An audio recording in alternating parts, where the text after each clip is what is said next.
সাল্লাল্লাহু আলাইহি সাল্লাম বলছেন, যেটা আমরা শুনেছি, যে একটা অনেক অনেক অনেক বড় কোটি মণ ওজনের একটা পাথর যদি জাহান্নামের মুখের উপরে ছেড়ে দেওয়া হয়, তাহলে নিচে পৌঁছিতে সময় লাগবে 70 বছর।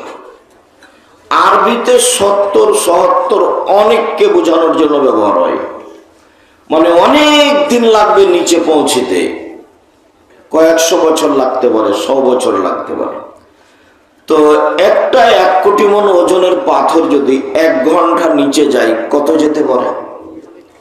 যদি একদিন নিচে যায়, কত যেতে পারে? 1 মাস যদি নিচে যায়, তাহলে কত যেতে পারে?